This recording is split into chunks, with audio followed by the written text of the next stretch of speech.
Nah, setelah kita mengetahui definisi dari akuntansi itu apa, perbedaan dari accounting, finance, dan auditor itu apa, serta prinsip-prinsipnya juga apa saja, maka kita sudah bisa masuk ke lebih dalam nih Bapak Ibu.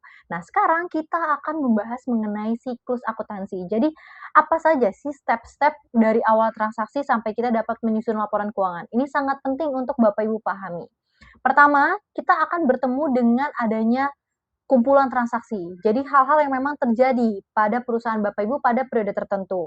Setelah kita mengelola transaksi, kita sudah kumpulkan transaksinya, maka akan kita input atau kita lakukan pencatatan pada jurnal umum. Nah, di laporan jurnal ini Bapak Ibu akan biasanya bertemu dengan debit kredit, debit kredit.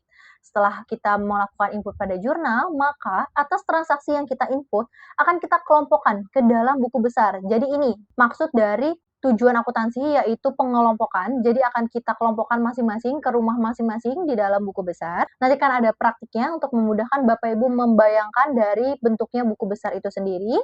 Yang selanjutnya, sesuai dengan definisi dari akuntansi adalah peringkasan, maka dari laporan atau kita kelompokkan ke dalam buku besar akan kita ringkaskan lagi isinya, kita akan hanya ambil nilai akhir atau saldo akhir dari buku besar yang akan kita pindahkan ke neraca saldo. Jadi neraca saldo hanya menampilkan saldo akhir dari masing-masing akun yang ada.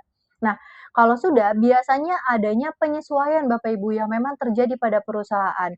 Misalkan, kita sudah membayar sewa gedung selama 1 tahun, kita sedang ada di pencatatan di bulan Maret, yaitu bulan ketiga, maka atas penggunaan yang terjadi di bulan Maret atau penggunaan sewa gedung tersebut untuk bulan Maret, itu kan pasti beda ya dengan ketika kita input di awal. Jadi yang di awal kita sudah bayar untuk sampai bulan Desember, ternyata kita sudah gunakan sampai bulan Maret, maka atas penggunaan tersebut yang akan kita catat pada zona penyesuaian.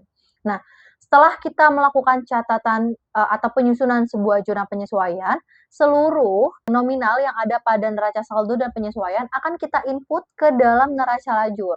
Nah, biasanya nanti di neraca lajur pada 2 kolom pertama adalah nominal pindahan dari neraca saldo, 2 kolom setelahnya adalah nominal yang berasal dari zona penyesuaian, dan 2 kolom setelahnya lagi adalah nominal yang berasal dari akumulasi neraca saldo dan ayat zona penyesuaian. Jadi adalah nominal setelah kita jumlahkan dari neraca saldo dan ayat zona penyesuaian. Nah, nanti sebenarnya pada neraca lajur, Bapak Ibu sudah bisa melihat apakah perusahaan itu mengalami laba atau justru rugi. Jadi memudahkan juga nih untuk Bapak Ibu menyusun sebuah laporan keuangan selanjutnya. Nah, di sini dari neraca lajur kita akan membuat laporan keuangan. Dari laporan keuangan kita akan menutup beberapa akun yang memang perlu ditutup. Jadi ada beberapa akun yang sebenarnya itu tidak bisa dilanjut atau dibawa ke periode berikutnya. Misalkan untuk pendapatan bulan Maret, itu berarti akan kita tutup nantinya atas seluruh pendapatan yang ada. Karena nanti ketika kita masuk ke bulan baru atau bulan selanjutnya, kita akan mulai dari nol lagi untuk pendapatan yang akan diakui sebagai pendapatan bulan tersebut. Setelah kita menutup beberapa akun, kita akan melakukan jurnal pembalik apabila terdapat transaksi yang belum kita input, tapi kita sudah terlanjur masuk ke dalam jurnal penutup atau sudah terlanjur kita tutup akun-akunnya.